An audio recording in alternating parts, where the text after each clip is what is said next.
Hello friends, how are you feeling today? Do write in the comments. I hope everything is good. Best of luck for today. Keep smiling. Keep learning. The Prince. Part 3. Everyone admits how good it is in a prince to keep faith, and to live with integrity and not with trickery. Nevertheless, our experience has been that those princes who have done great things have held good faith of little account, and have known how to get their way through cheating. In the end, they have overcome those who have relied on their word. You must know there are two ways of winning, one by the rules, and the other by force. The first method is suited to men, the second to beasts. But because the first is frequently not sufficient, it is necessary to use the second. Therefore it is necessary for a prince to understand how to use the ways of both the beast and the man. This has been taught by example to princes by ancient writers, who describe how Achilles and many other princes of old were given to Chiron, who was half horse and half man, to nurse who brought them up in his discipline. This means that they had for a teacher one who was half beast and half human. So, it is necessary for a prince to know how to make use of both natures, and that one without the other is not sufficient. A prince, therefore, being forced knowingly to adopt the beast, ought to choose the fox and the lion, because the lion cannot defend himself against traps and the fox cannot defend himself against wolves. Therefore, it is necessary to be a fox to discover the traps and a lion to frighten the wolves. Those who rely simply on the lion do not understand what they are doing. Therefore a wise lord cannot, nor ought he, keep faith when such promises may be turned against him, and when the reasons that caused him to promise no longer exist. If men were entirely good, this principle would not hold, but because they are bad, and will not keep faith with you, you too are not bound to observe it with them. There will never be a shortage of good reasons to excuse going back on your word. Endless modern examples of this could be given, showing how many agreements have been broken by princes, and how he who has known best how to employ the fox has succeeded best. But it is necessary to know how to hide this characteristic well and to be a great pretender. People are so simple, and so subject to present necessities, that anyone who seeks to deceive will always find someone who will allow himself to be deceived. One recent example I cannot pass over in silence. Pope Alexander VI did nothing else but deceive men, nor ever thought of doing otherwise. He always found people to fool, because there never was a man who could so convincingly say something was true and promise something, and yet be so unlikely to do it. Nevertheless, his lies always succeeded according to his wishes, because he understood this side of mankind very well. Therefore it is unnecessary for a prince to have all the good qualities I have described, but it is very necessary to appear to have them. And I shall dare to say this also, that to have these qualities and always to observe them is dangerous, and that to appear to have them is useful. A prince should appear merciful, faithful, kind, religious, upright, but should be flexible enough to make use of the opposite qualities when it is necessary. And you have to understand this, that a prince, especially a new one, cannot do all those things for which men are praised, being often forced, in order to maintain the state, to act contrary to honesty, friendship, kindness, and religion. Therefore it is necessary for him to have a mind ready to turn itself accordingly as the winds and variations of fortune force it. Yet, as I have said above, a prince should not to turn away from the good if he can avoid doing so, but, if it is truly necessary, then he should know how to set about it. For this reason a prince ought to take care that he never lets anything slip from his lips that is not full of the 5 qualities mentioned above, so that he may appear to everyone who sees and hears him completely merciful, faithful, kind, upright, and religious. There is nothing more necessary to appear to have than this last quality. Men judge generally more by the eye than by the hand, because everybody can see you, but few come in touch with you. Everyone sees what you appear to be, but few really know what you are, and those few dare not oppose the opinion of the many, who have the power of the state to defend them. In the actions of all men, and especially of princes, which it is not wise to challenge, one judges by the result. For that reason, let a prince have the credit for conquering and holding his state, the means will always be considered honest, and he will be praised by everybody. This is because the common people are always influenced by what a thing seems to be and by what results from it. In this world only the common people matter when their minds are firmly made up. One prince of the present time, whom it is not wise to name, never preaches anything else but peace and good faith, and yet to both he is most opposed. If he had followed what he preached, he would have lost his reputation and kingdom many a time. I have spoken of the most important characteristics a prince should have, and now I wish to discuss the others briefly under the general theme that the prince must consider how to avoid those things which will make him hated or despised. If he can succeed with this, he will have done the best he can, and he need not fear any danger in other criticisms. It makes him hated above all things, as I have said, to be greedy and to exploit the property and women of his subjects, and he must avoid doing this. And when neither their property nor their honor is threatened, the majority of men live happily, and the prince has only to deal with the ambition of a few, whom he can easily control in many ways. A prince is despised if he is considered changeable, foolish, weak, mean, and uncertain. A prince should avoid these characteristics. In his actions he should try to show greatness, courage, seriousness, and strength. In his private dealings with his subjects he should show that his judgments must be followed, and he should maintain himself with such a reputation that no one can hope either to deceive him or to get round him. A prince who shows these good qualities will be highly respected, and such a person can only be attacked with difficulty. For this reason a prince ought to have 2 fears, one from within, on account of his subjects, the other from without, on account of external powers. From the latter he is defended by being well armed and having good friends, and if he is well armed he will have good friends.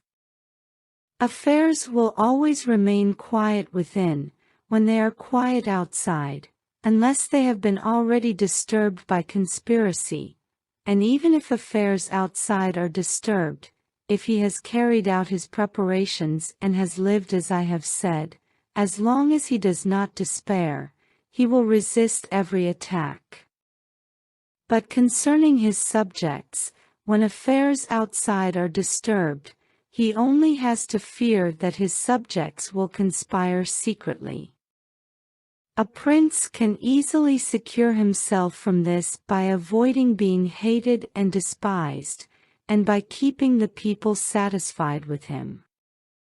It is extremely important for him to do this, as I have said above at length. And one of the most effective remedies that a prince can have against conspiracies is not to be hated and despised by the people. Any conspirator always expects to please the people by the prince's removal. But when the conspirator can only look forward to offending them, he will not have the courage to take such a course, because the difficulties that face a conspirator are infinite. As experience shows, there have been many conspiracies, but few have been successful. A conspirator cannot act alone, nor can he take a companion except from those whom he believes to be dissatisfied. As soon as you have opened your mind to a dissatisfied person, you have given him the material with which to satisfy himself, because by informing on you he can look for every advantage. So, because of the certain gains from informing and the uncertain gains and certain dangers from conspiring, he must be a very true friend, or a thoroughly determined enemy of the prince, to keep faith with you. On the side of the conspirator, there is nothing but fear, jealousy, and the prospect of punishment. On the side of the prince there is the power of the principality, the laws, the protection of friends, and the state to defend him. If we add to all these things the popular support of the people, it is impossible that any one should be so foolish as to conspire. Whereas in general the conspirator has to fear before he carries out his plan, in this case he has also to fear what follows the crime, because on account of it he has the people for an enemy and thus cannot hope for any escape. Endless examples could be given on this subject, but I will be content with one, which happened within the memory of our fathers. Annibale Bentivogli, who was prince in Bologna, grandfather of the present Annibale, was murdered by the Canci, who had conspired against him, and all but one of his family, a very young child called Giovanni, were killed. Immediately after Annibale was killed the people rose and murdered all the Canci. This sprung from the popular love which the house of Bentivogli enjoyed in those days in Bologna. This love was so great that after the death of Annibale, although none remained there who was able to rule the state, the Bolognese, having information that there was one of the Bentivogli family in Florence, sent to Florence for him, and gave him the government of their city, even though he was thought to be the son of a poor worker. It was ruled by him until the surviving child, Giovanni, was old enough to take over the government. For this reason I consider that a prince ought not to worry about conspiracies when his people have love and respect him. But when the people are hostile to him, and bear hatred towards him, he ought to fear everything and everybody. Well-ordered states and wise princes have taken every care to keep the nobles happy, and to keep the people satisfied and contented, for this is one of the most important goals a prince can have. Among the best ordered and governed kingdoms of our times is France, and in it are found many good institutions on which the liberty and security of the king depends. Of these, the first is the Parliament and its authority. The person who founded the kingdom, knowing the ambition of the nobility and their boldness, considered that there needed to be a way to control them. On the other side, knowing the hatred of the people, founded in fear, against the nobles, he wished to protect the people. However, he did not want this to be the particular responsibility of the king. Therefore, to take away the criticism which the king would face from the nobles for favoring the people and from the people for favoring the nobles, he set up the parliament, which would be one who could beat down the great and favor the lesser without the king being blamed. You could not have a better or more effective arrangement, or a greater source of security to the king and kingdom. From this, one can draw another important conclusion, that princes ought to leave affairs which may upset some people to the management of others, and keep those which will make people happy in their own hands. However, I consider that a prince ought to take care of the nobles, but not so as to make himself hated by the people.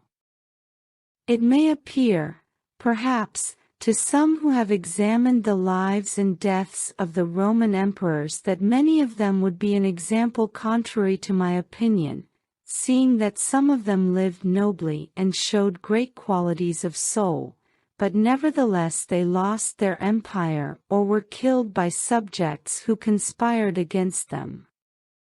Wishing therefore, to answer these objections, I will describe the characters of some of the emperors.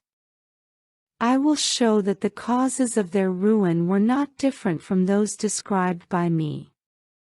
At the same time I will submit for consideration only those things that are relevant for studying the affairs of those times. It seems to me sufficient to take all those emperors who succeeded to the empire from Marcus the philosopher down to Maximinus. They were Marcus and his son Commodus, Pertinax, Julian, Severus and his son Antoninus Caracalla, Macrinus, Heliogabalus, Alexander, and Maximinus. It is necessary to note that, whereas in other principalities a prince only has to deal with the ambition of the nobles and the demands of the people, the Roman emperors had a third difficulty in having to deal with the cruelty and greed of their soldiers. This was such a difficult matter that it was the ruin of many, because it was a hard thing to give satisfaction both to soldiers and the people. The reason for this was that the people loved peace, and so they loved a contented emperor. The soldiers, however, loved a warlike emperor who was bold, cruel, and greedy, and they were quite willing for the emperor to exercise these qualities on the people. Then they could get double pay and satisfy their own greed and cruelty. Hence it happened that those emperors were always thrown out of power who, either by birth or training, had no great authority. Most of them, especially those who came new to the principality, recognizing the difficulty of these two opposing forces, were inclined to give satisfaction to the soldiers, caring little about injuring the people. This unfortunately was necessary, because as princes cannot help being hated by someone, they ought, in the first place, to avoid being hated by everyone. When they cannot manage this, they ought to try most of all to avoid the hatred of the most powerful. Therefore, those emperors who through inexperience had need of special support more readily favored the soldiers than the people. Whether this policy worked to their advantage or not depended on whether the prince knew how to maintain authority over them. For these reasons Marcus, Pertinax, and Alexander, all being men of modest life, lovers of justice, enemies to cruelty, kind and generous to others, came to a sad end. Marcus alone lived and died respected, because he had become emperor by hereditary title, and owed nothing either to the soldiers or the people. Afterwards, being possessed of many virtues which made him respected, He always kept both groups in their place while he lived, and was neither hated nor despised. But Pertinax was created emperor against the wishes of the soldiers. They were accustomed to live beyond the rules under Commodus, and could not bear the honest life to which Pertinax wished to reduce them. Thus, having given a cause for hatred, to which hatred there was added a lack of respect for him because he was old, he was destroyed at the very beginning of his administration. It should be noted here that hatred is acquired as much by good works as by bad ones. Therefore, as I said before, a prince wishing to keep his state is very often forced to do evil. When the principality is in a bad way, you have to submit to the wishes of who you think you have need of to maintain yourself. It may be either the people or the soldiers or the nobles, and then good works will do you harm. But let us come to Alexander, who was a man of such great goodness that among the other praises which are accorded him is this, that in the 14 years he held the empire no one was ever put to death by him without due process of law. Nevertheless, being considered too much like a woman, and a man who allowed himself to be governed by his mother, he became despised, and the army conspired against him, and murdered him. Turning now to the opposite characters of Commodus, Severus, Antoninus Caracalla, and Maximinus, you will find them all cruel and greedy.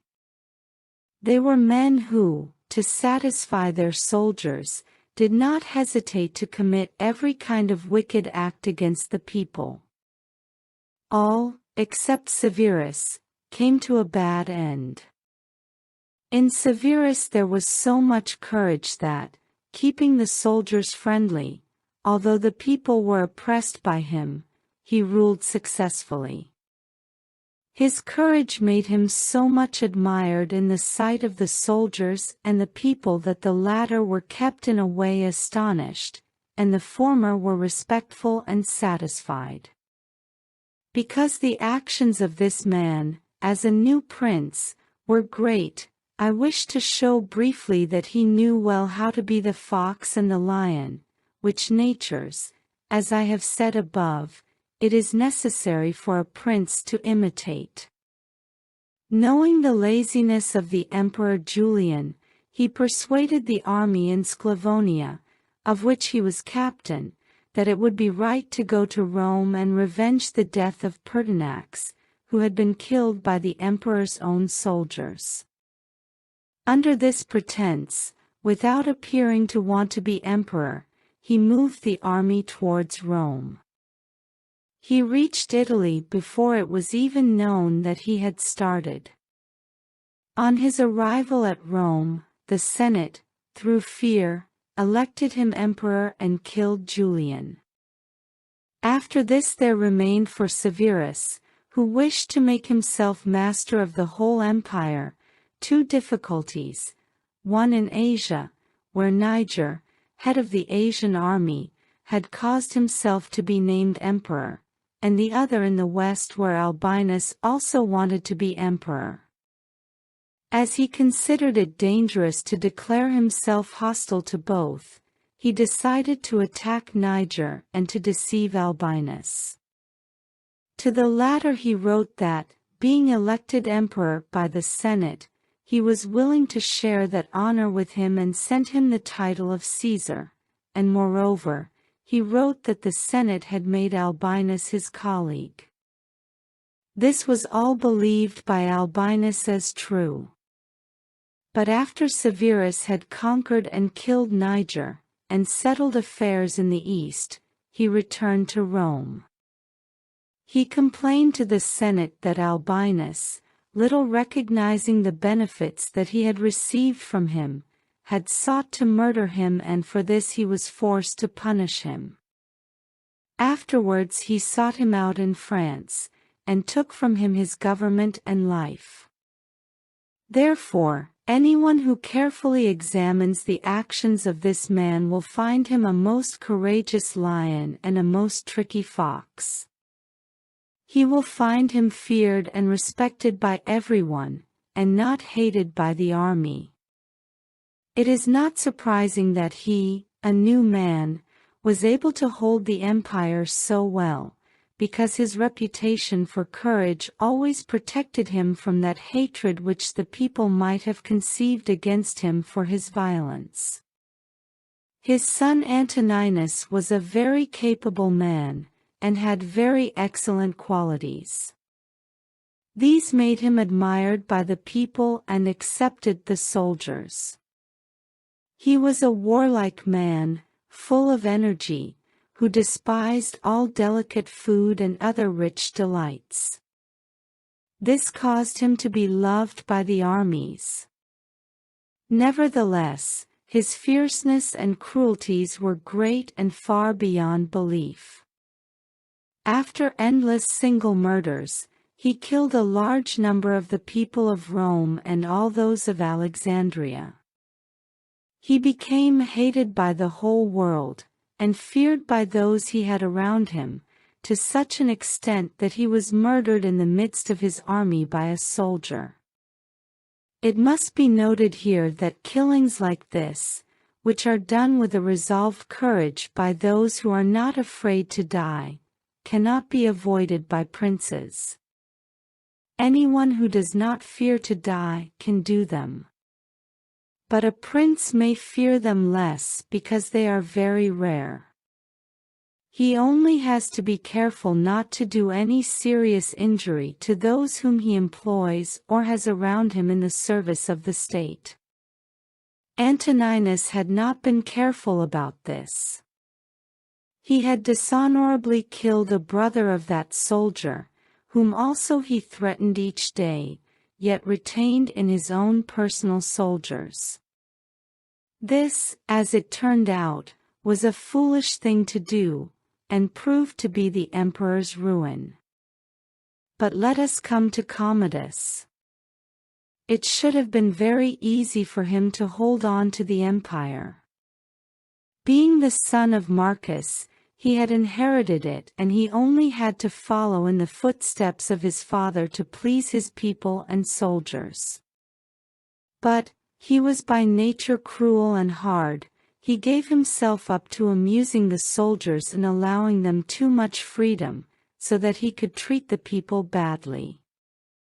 In addition, he did not maintain the proper respect for his own position, often descending to the theater to compete with soldiers, and doing wicked things not worthy of the emperor. He became despised by the soldiers, and being hated by one party and despised by the other, he was conspired against and killed. It remains to discuss the character of Maximinus.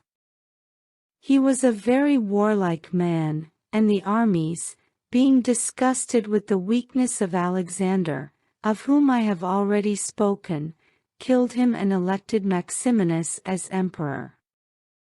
He did not keep this position for long, for two things made him hated and despised. Firstly, he came from a very poor background, having once raised sheep.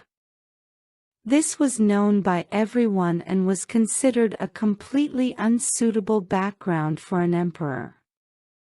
Secondly, when he first became emperor, he put off going to Rome and officially taking the position.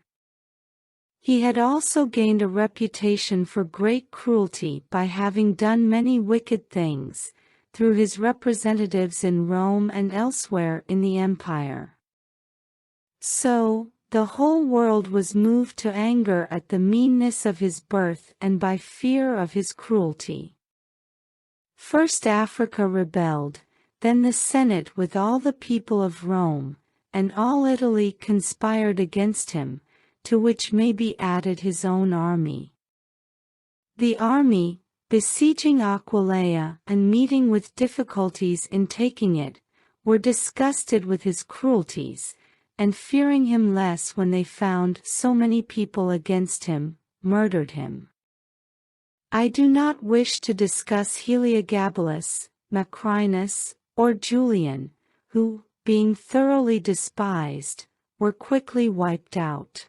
I will bring this discussion to a conclusion by saying that princes in our times have much less trouble with this difficulty of giving too much satisfaction to their soldiers, because, notwithstanding one has to keep them happy, that is soon done.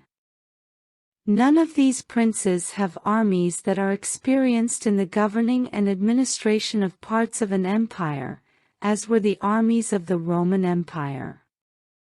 Whereas then it was more necessary to give satisfaction to the soldiers than to the people, it is now more necessary for all princes, except the leader of the Turks and the ruler of Egypt, to satisfy the people rather than the soldiers, because the people are the most powerful.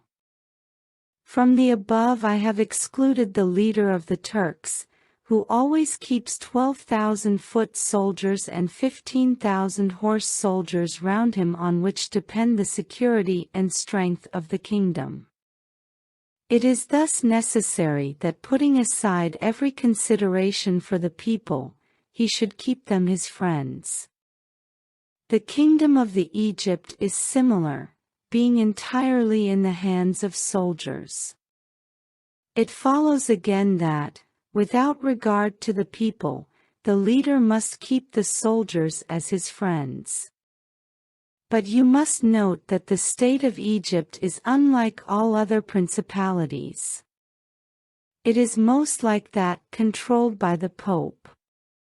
It cannot be called either an hereditary or a newly formed principality, because the sons of the old prince do not inherit. The person who is elected to that position by those who have authority, and his sons remain only as nobles. Because this is an ancient custom, it cannot be called a new principality, and so there are none of those difficulties in it that are met with in new ones. Thus, although the prince is new, the constitution of the state is old, and it is framed so as to receive him as if he were inheriting it. But returning to the main subject, I say that whoever will consider it will acknowledge that either being hated or despised has resulted in the fall of the emperors mentioned above. It will also be recognized how it happened that, a number of them acting in one way and a number in another, only one in each way came to a happy end and the rest to unhappy ones. It would have been useless and dangerous for Pertinax and Alexander, being new princes, to imitate Marcus, who inherited the principality. Likewise it would have been completely destructive to Caracalla, Commodus, and Maximinus to have imitated Severus. They did not have sufficient courage to enable them to follow in his footsteps. Therefore a prince, new to the principality, cannot imitate the actions of Marcus, nor, again, is it necessary to follow those of Severus. But a prince ought to take from Severus those parts which are necessary to establish his state, and from Marcus those which are proper and glorious to keep a state that may already be stable and firm. Some princes, in order to hold the state securely, have disarmed their subjects, others have kept their subject towns divided by setting up opposing groups, others have encouraged attacks against themselves, others have tried to win over those whom they did not trust in the beginning of their governments, some have built castles, some have destroyed them. One cannot give a final judgment on all of these things unless one possesses the particular details of those states in which a decision has to be made. Nevertheless, I will speak as comprehensively as possible on these matters. There never was a new prince who has disarmed his subjects. Rather, when he has found them disarmed, he has always armed them. By arming them, those arms become yours, those men who were distrusted become faithful, and those who were faithful are kept so, and your subjects become your supporters. Although all subjects cannot be armed, yet when those whom you do arm are benefited, the others can be handled more freely. This difference in their treatment, which they quite understand, makes the former your supporters, and the latter, considering it to be necessary that those who have the most danger and service should have the most reward, excuse you. But when you disarm them, you at once offend them by showing that you distrust them either for cowardice or for lack of loyalty. Either of these opinions creates hatred against you, and because you cannot remain unarmed, it follows that you turn to mercenaries, which are of the character already shown. Even if they happen to be good, they would not be sufficient to defend you against powerful enemies and distrusted subjects. Therefore, as I have said, a new prince in a new principality has always distributed arms. History is full of examples. But when a prince acquires a new state, which he adds to his old one, then it is necessary to disarm the men of that state, except those who have helped him in acquiring it. These people, with time and opportunity, should be made soft and weak, and matters should be managed in such a way that all the armed men in the state should be your own soldiers who in your old state were living near you. Those who were considered to be wise were accustomed to say that it was necessary to hold Pistoia by opposing groups and Pisa by castles. With this idea they encouraged quarrels in some of their acquired towns so as to keep possession of them more easily. This may have been good enough in those times when Italy was in a way balanced, but I do not believe that it can be accepted as a rule for today. I do not believe that opposed groups can ever be of use. Rather, it is certain that when the enemy comes upon you in divided cities you are quickly lost, because the weakest party will always assist the outside forces and the other will not be able to resist. The Venetians, influenced, as I believe, by the above reasons, encouraged the Guelph and Ghibelline groups in their acquired cities. Although they never allowed them to start killing each other, yet they nursed these arguments amongst them, so that the citizens, caught up in their differences, would not unite against them. This, as we saw, did not afterwards turn out as expected, because, when the Venetians were beaten at Vaila, one party at once took courage and seized the state.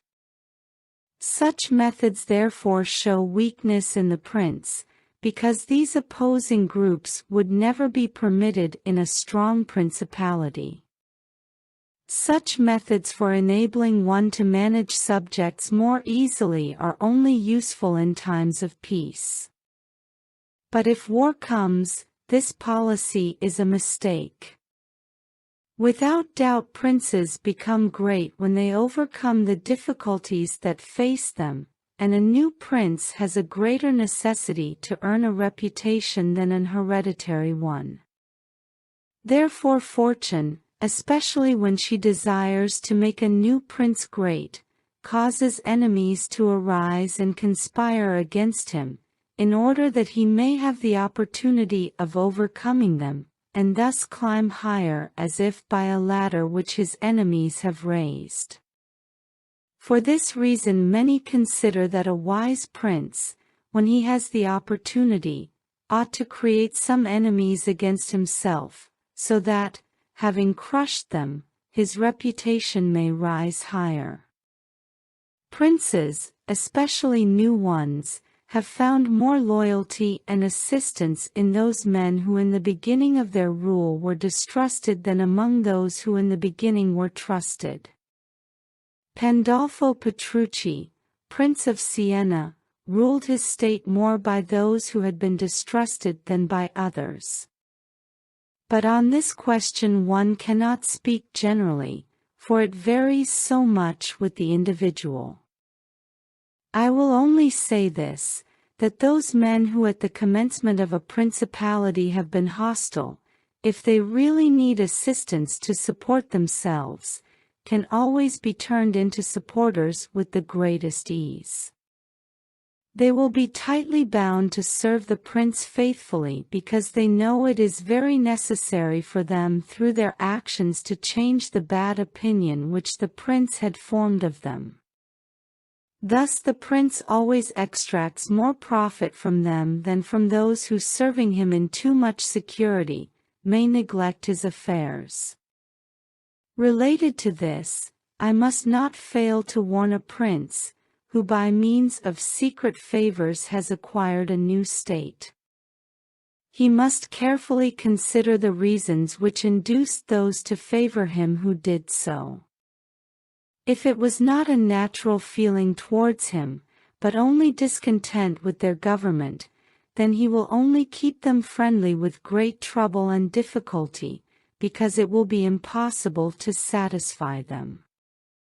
And weighing well the reasons for this in those examples which can be taken from ancient and modern affairs, we shall find that it is easier for the prince to make friends of those men who were contented under the former government, and are therefore his enemies, than of those who, being discontented with it, were favorable to him and encouraged him to seize it.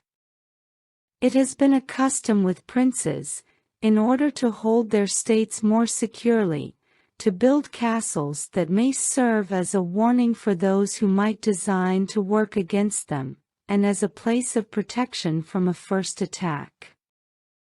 I praise this system because it has been made use of formerly. Notwithstanding that, Niccolo Vitelli in our times has been seen to destroy 2 castles in Città di Castello so that he might keep that state. Guido Ubaldo, Duke of Urbino, on returning to his principality, after he had been driven out by Cesare Borgia, destroyed all the castles in that place down to the foundations, and considered that without them it would be more difficult to lose it. The Bentivogli returning to Bologna came to a similar decision. Castles, therefore, are useful or not according to circumstances. If they do you good in one way, they injure you in another. This issue can be reasoned thus: the prince who has more to fear from the people than from foreigners ought to build castles, but he who has more to fear from foreigners than from the people ought to leave them alone.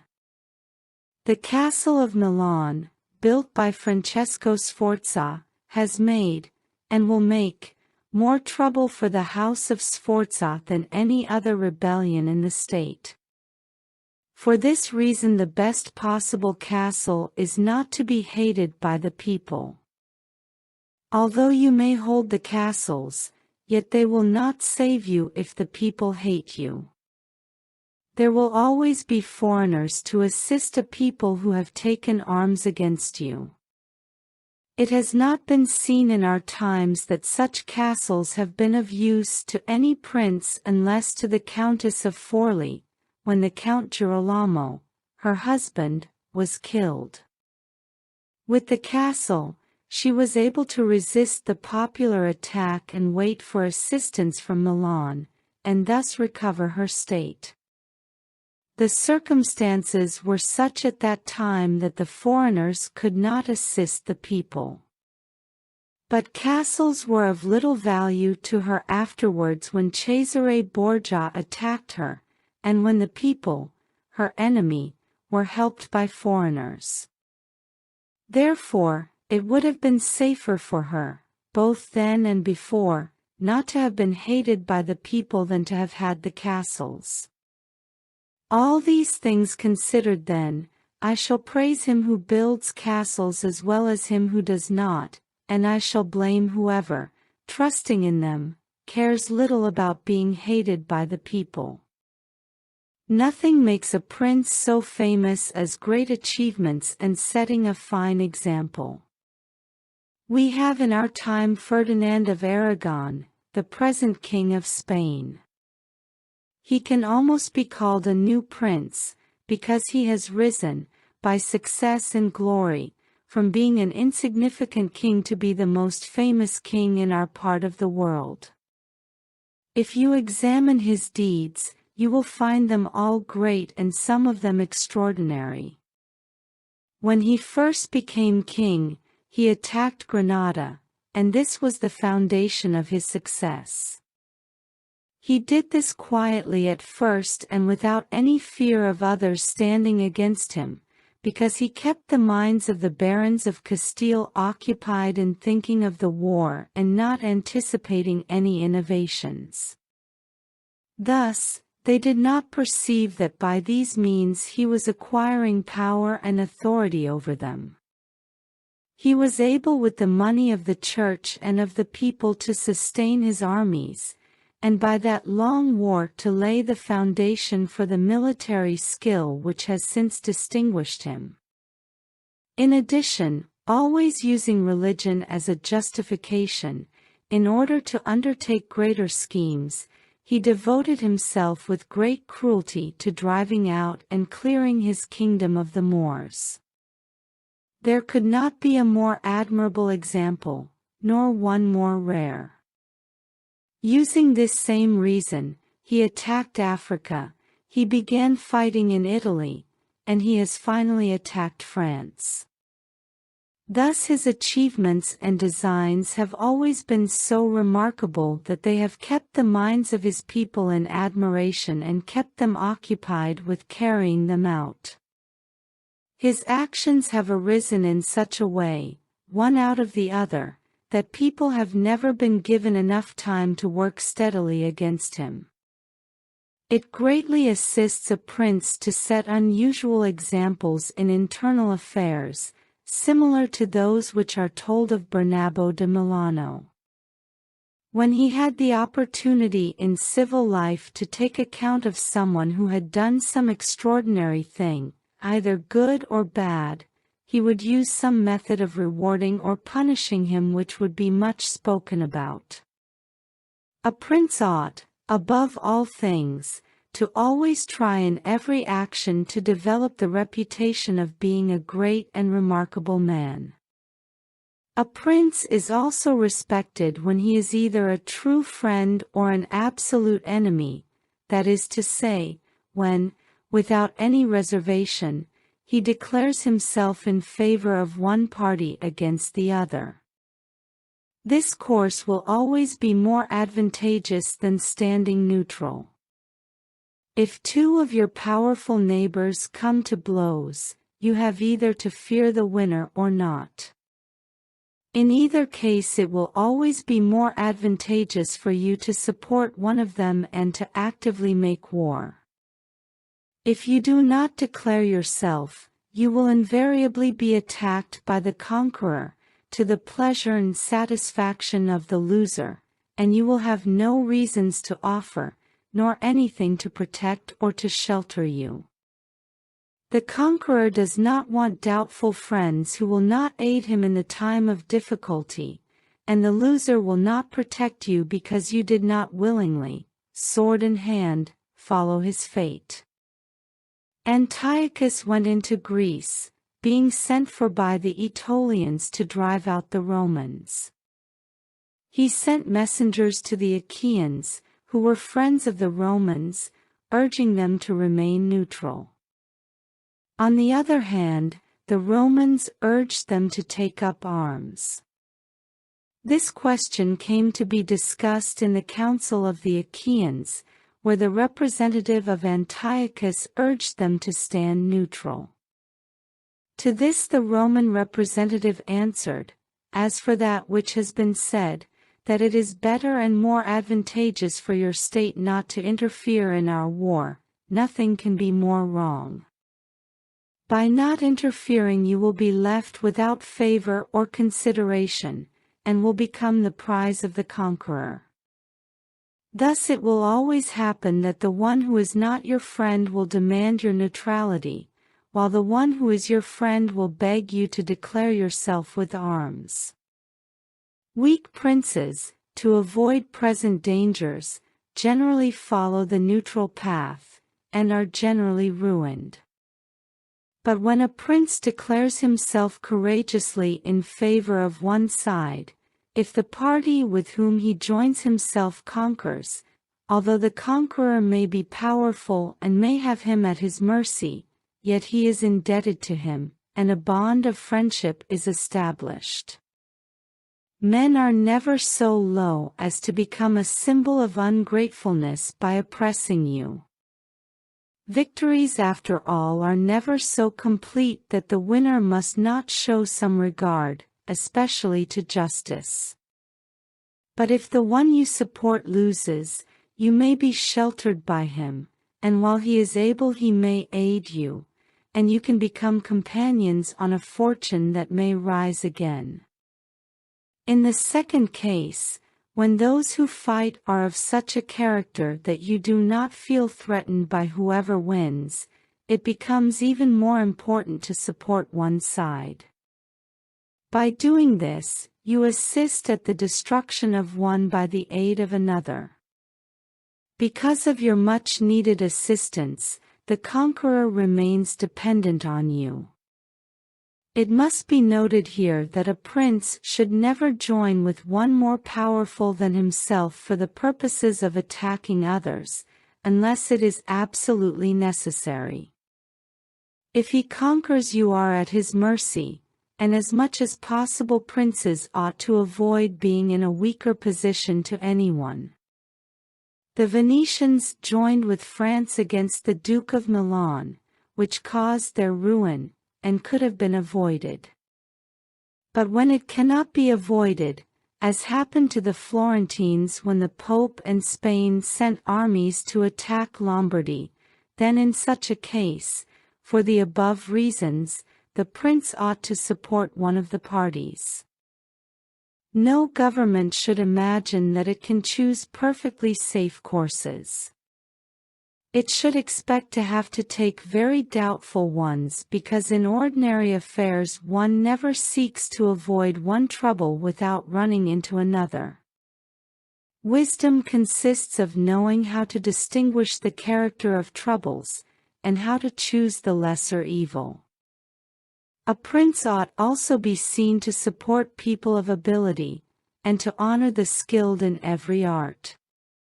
At the same time he should encourage his citizens to perform their jobs peacefully, both in commerce and agriculture, and in every other field, so that people are not worried about increasing their possessions for fear that they might be taken away from them, or about opening up trade for fear of taxes. The prince ought to offer rewards to whoever wishes to do things like these which may bring honor to his city or state. In addition, a prince ought to amuse the people with entertainments and ceremonies at appropriate times of the year. And as every city is divided into tradesmen's organizations or into societies, he ought to respect such groups, and associate with them sometimes. He should show himself to be an example of good behavior and generosity, but nevertheless, always maintain the awareness of his high rank. The choice of staff is very important to a prince, and they are good or not according to the discrimination of the prince. The first opinion which one forms of a prince, and of his capability, is by observing the people he has around him. When they are capable and faithful, he may always be considered wise because he has known how to recognize the capable and to keep them faithful. But when they are otherwise, one cannot form a good opinion of him, for the prime error which he made was in choosing them. Everyone who knew Antonio da Vinafro as the minister of Pandolfo Petrucci, Prince of Siena, who would consider Pandolfo to be a very clever man in having Venafro on his staff. There are three classes of minds: one which understands by itself, another which appreciates what others understood, and a third which neither understands by itself nor through the explanation of others. The first is the most excellent, the second is good, and the third is useless. Therefore, it follows necessarily that, if Pandolfo was not in the first rank, he was certainly in the second. Whenever one has sufficient judgment to know good and bad when it is said and done, although he himself may not have the initiative, yet he can recognize the good and the bad in his staff. The one he can praise and the other correct. Thus the person cannot hope to deceive him, and is kept honest. But to enable a prince to form an opinion of his staff, there is one test which never fails. When you see someone thinking more of his own interests than of yours, and seeking inwardly his own profit in everything, such a man will never make a good servant. Nor will you ever be able to trust him, because he who has the state of another in his hands ought never to think of himself. He should always think of his prince and never pay any attention to matters in which the prince is not concerned. On the other hand, to keep his servant honest, the prince ought to reward him, honoring him, enriching him, doing him kindnesses, sharing the honors and concerns with him. At the same time let him see that he cannot stand alone, so that many honors may not make him desire more, many riches make him wish for more, and that many problems may make him afraid to take chances. When, therefore, servants, and princes towards servants, are thus disposed, they can trust each other. But when it is otherwise, the end will always be bad for either one or the other. I do not wish to leave out an important branch of this subject, because it is a danger from which it is difficult to protect princes, unless they are very careful and discriminating. It is that of flatterers. The courts are full of such people, because men are so wrapped up in their own affairs, and in a way so deceived in them, that it is difficult to protect them from this danger. If they wish to defend themselves, they run the danger of becoming despised. The only way to guard yourself from flatterers is to let people understand that to tell you the truth does not offend you. However, when everyone feels free to tell you the truth, respect for you goes down. Therefore a wise prince ought to follow a third course by choosing the wise men in his state, and giving to them alone the liberty of speaking the truth to him, and then only of those things of which he inquires and of none others. However, he ought to question them about everything, and listen to their opinions, and afterwards form his own conclusions. With these counselors, separately and collectively, he ought to behave in such a way that each of them should know that the more freely he speaks, the more he will be preferred. Outside of these, he should listen to no one, pursue the thing resolved on, and stick to his decisions.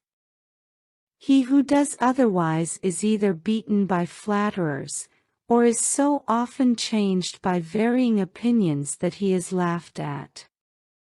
I wish to give a modern example of this. Fra Luca, the man of affairs to Maximilian, the present emperor, speaking of the emperor, said, he consulted with no one, yet never got his own way in anything. This arose because of his following a practice the opposite to the above. The emperor is a secretive man, he does not communicate his plans to anyone, nor does he receive opinions on them. But because in carrying them into effect they become revealed and known, they are at once argued against by the men whom he has around him, and he, being easily led, is made to change them. Hence it follows that those things he does one day he undoes the next, and no one ever understands what he wishes or intends to do, and no one can rely on his decisions. A prince, therefore, always ought to take advice, but only when he wishes and not when others wish.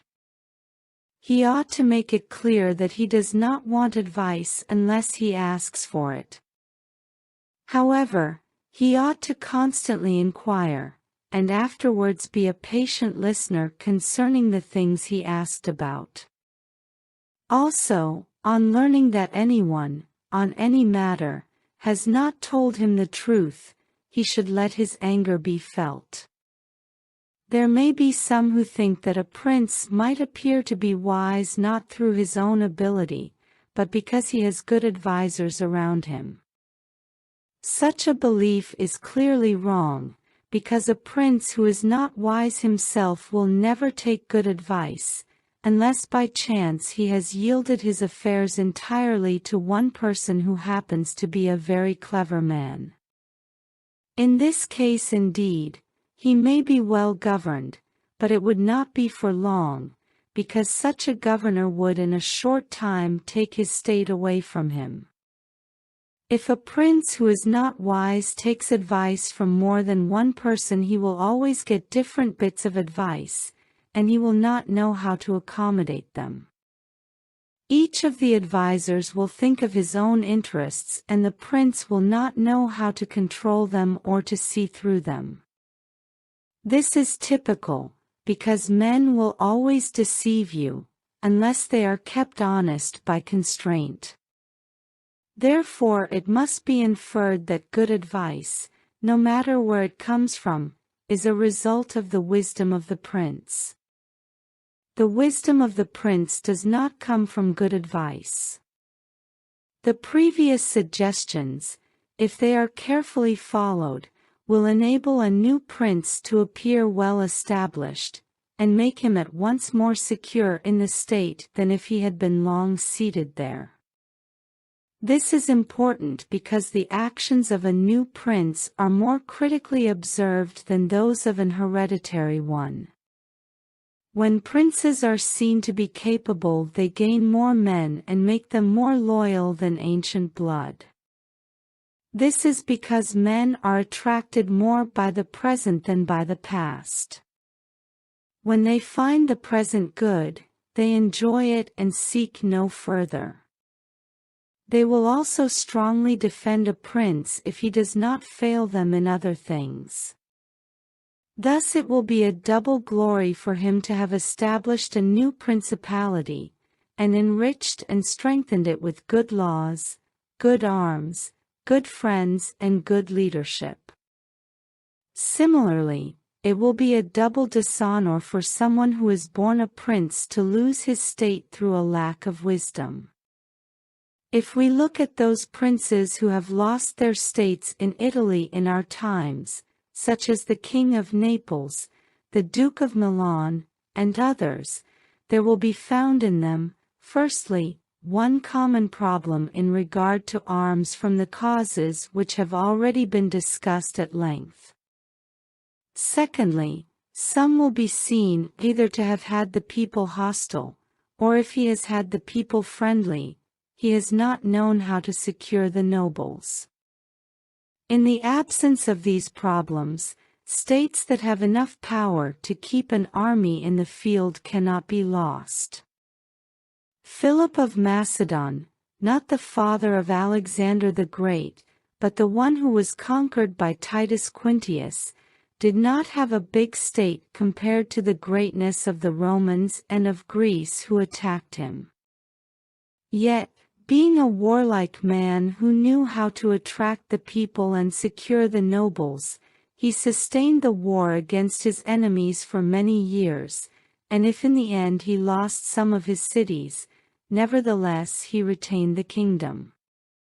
Therefore, our princes should not accuse fortune for the loss of their principalities after so many years' possession, but rather their own laziness.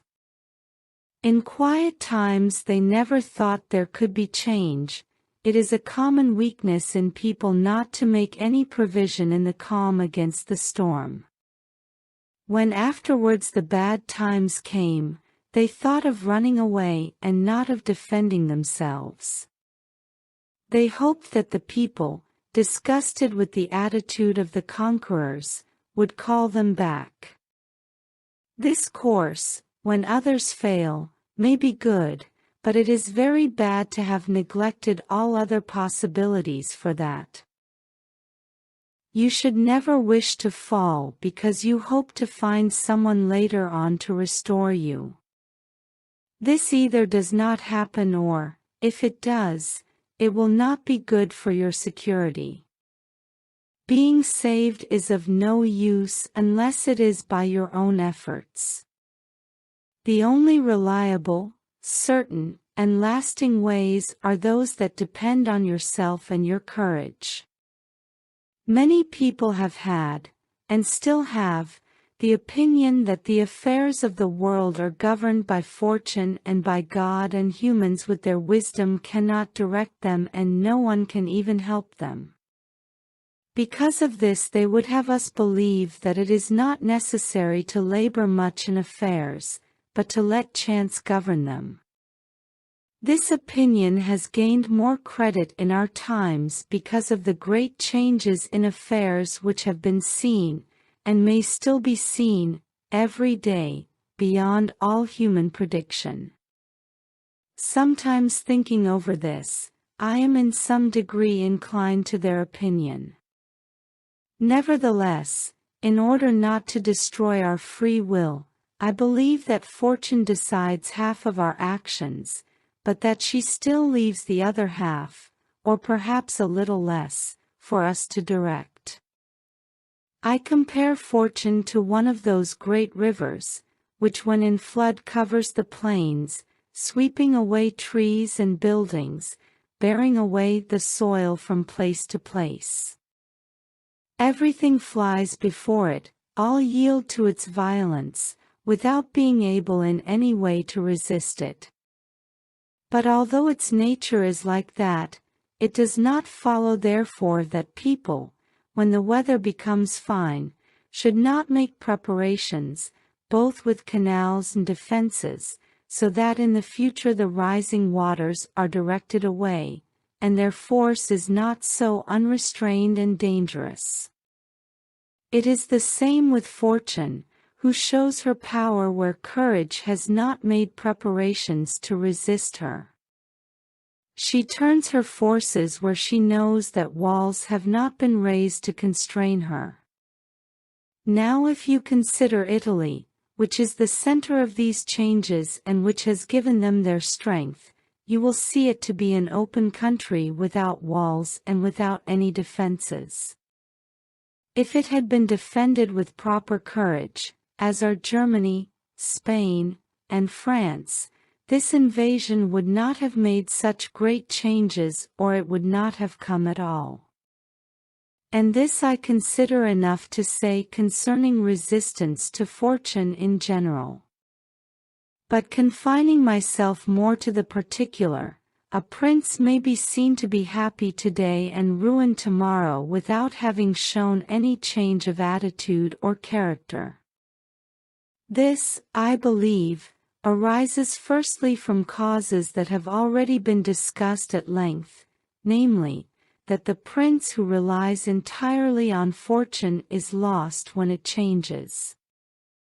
I also believe that he will be successful if he directs his actions according to the spirit of the times, and that if his actions do not accord with the times, he will not be successful.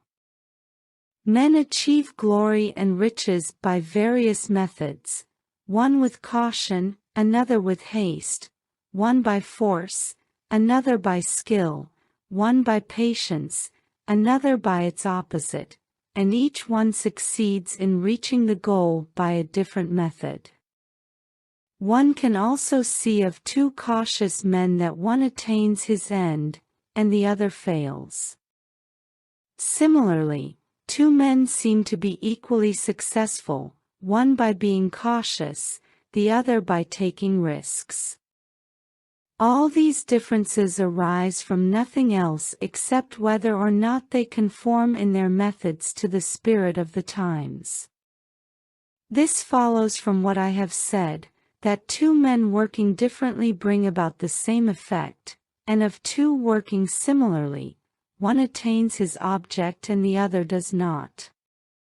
Changes in personal estate also issue from this. If someone governs himself with caution and patience, and times and affairs come together in the right way, then his administration is successful and his fortune is made. But if times and affairs change, he is ruined if he does not change his course of action. But a man is not often found sufficiently clever to know how to accommodate himself to the change. This is because he cannot deviate from what nature inclines him to do, and also because, having always been successful by acting in one way, he cannot be persuaded that it is well to leave it. Therefore, the cautious man, when it is time to turn adventurous, does not know how to do it, hence he is ruined. If he had changed his conduct with the times, fortune would not have changed. Pope Julius II went to work boldly and energetically in all his affairs and found the times and circumstances conformed so well to that line of action that he always met with success. Consider his first campaign against Bologna, when Giovanni Bentivogli was still alive. The Venetians were not agreeable to it, nor was the King of Spain, and he had the campaign still under discussion with the King of France. Nevertheless, he personally entered into it with his accustomed boldness and energy, a move which made Spain and the Venetians stand undecided and passive, the latter from fear, the former from desire to recover the kingdom of Naples. On the other hand, he managed to involve the King of France, because that king, having observed the movement, and wanting to make the Pope his friend so as to humble the Venetians, found it impossible to refuse him. Therefore Julius with his bold action achieved what no other pope with simple human wisdom could have done. If he had waited in Rome until he could get away, with his plans arranged and everything fixed as any other pope would have done, he would never have succeeded because the King of France would have made 1,000 excuses, and the others would have raised 1,000 fears. I will leave his other actions alone, as they were all similar, and they all succeeded, because the shortness of his life did not let him experience the contrary. However, if circumstances had arisen which required him to go cautiously, his ruin would have followed, because he would never have deviated from those ways to which nature inclined him. I conclude, therefore, that, fortune being changeable and mankind fixed in their ways, so long as the two are in agreement men are successful, but they are unsuccessful when they fall out. For my part, one consider that it is better to be adventurous than cautious, because fortune is a woman. If you wish to keep her under, it is necessary to beat and treat her badly.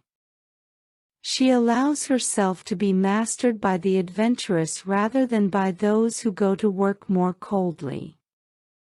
She is, therefore, always, like a woman, a lover of young men because they are less cautious, more violent, and command her with more boldness. After reflecting on what I have said above, I have wondered whether the present times were right for a new prince, and whether there were elements that would give an opportunity to a wise and virtuous one to introduce a new order of things which would bring honor to him and good to the people of this country. It appears to me that so many things now come together to favor a new prince that I never knew a time more suitable than the present. And if, as I said, it was necessary that the people of Israel should be in chains so as to make the ability of Moses clear, that the Persians should be oppressed by the Medes so as to discover the greatness of the soul of Cyrus, and that the Athenians should be scattered to illustrate the capabilities of Theseus, then at the present time, in order to discover the virtue of an Italian spirit, it was necessary that Italy should be reduced to the conditions that she is now in, that she should be more enslaved than the Hebrews, more oppressed than the Persians, more scattered than the Athenians, without a head, without order, beaten, exploited, torn, invaded, and suffering every kind of ill fortune. Although lately some hope may have been shown by one, which made us think he was chosen by God to save us, nevertheless it was afterwards seen that fortune rejected him. So Italy, left as without life, waits for someone to heal her wounds and to put an end to the destruction and exploitation of Lombardy, to the cheating and taxing of the kingdom and of Tuscany, and to clean those running sores. It is seen how she begs God to send someone who shall deliver her from these wrongs and oppressions. It is seen also that she is ready and willing to follow a flag, if only someone will raise it. Nor is there to be seen at present one in whom Italy can place more hope than in your noble house, with its courage and fortune favored by God and by the Church of which it is now the chief, and which could be made the head of this liberation. This will not be difficult if you remember the actions and lives of the men I have named. Although they were great and wonderful men, yet they were only men, and each one of them had no more opportunity than the present offers. Their campaigns were neither more just nor easier than this, nor was God more their friend than he is yours. On our side there is great justice, because that war is just which is necessary, and arms are blessed when there is no other hope but in them. Here there is the greatest willingness, and where the willingness is great the difficulties cannot be great if you will only imitate those men to whom I have directed your attention. In addition to this, how extraordinary the ways of God have been shown to be, beyond example. The sea is divided, a cloud has led the way, the rock has poured forth water, it has rained food from heaven. Everything has contributed to your greatness, you ought to do the rest. God is not willing to do everything, and thus take away our free will and that share of glory which belongs to us. It is not surprising that none of the Italians mentioned above have been able to achieve all that is expected from your glorious house, and that in so many revolutions in Italy, and in so many campaigns, it has always appeared as if military virtue was dead. This has happened because the old order of things was not good, and none of us have known how to find a new one.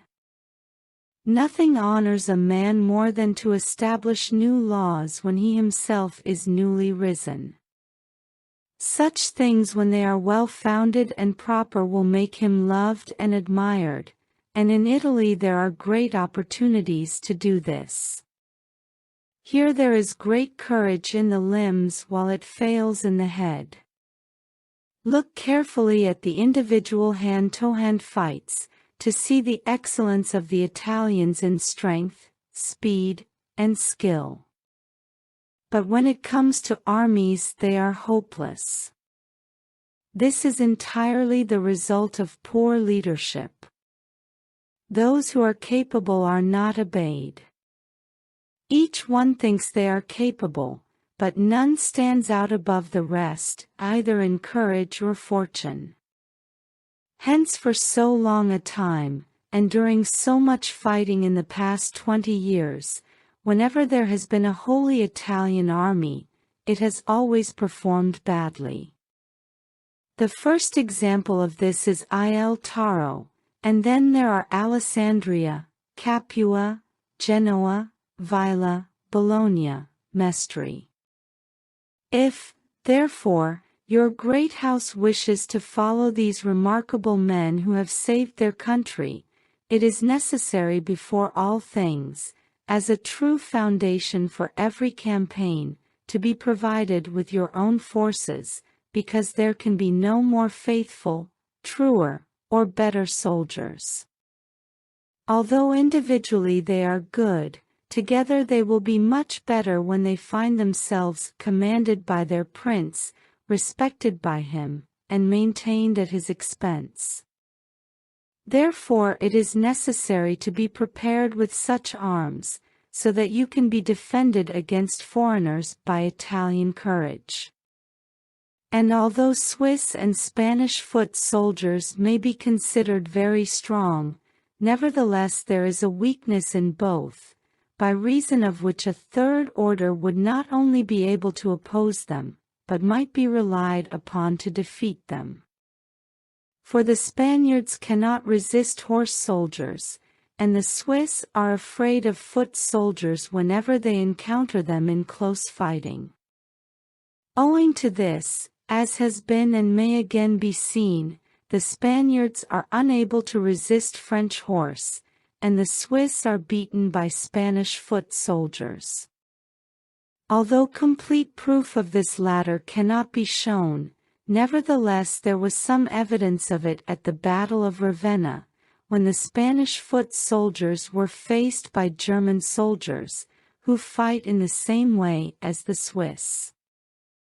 The Spaniards, through skill and speed and with the aid of their shields, got in under the spears of the Germans and stood out of danger, able to attack, while the Germans stood helpless. If the horse soldiers had not quickly attacked, all would have been over with them. It is possible, therefore, knowing the weaknesses of both these soldiers, to invent a new army, which will resist attacks by horse soldiers and not be afraid of foot soldiers. This need not create a new order of arms, but may simply be a variation upon the old. These are the kinds of improvements which confer reputation and power upon a new prince. This opportunity, therefore, ought not to be allowed to pass for letting Italy at last see her liberator appear. Nor can one express the love with which he would be received in all those parts of Italy which have suffered so much from these foreign attacks, with what thirst for revenge, with what strong faith, with what devotion, with what tears. What door would be closed to him? Who would refuse obedience to him? What envy would hinder him? What Italian would refuse him to honor him? To all of us this present situation is unbearable.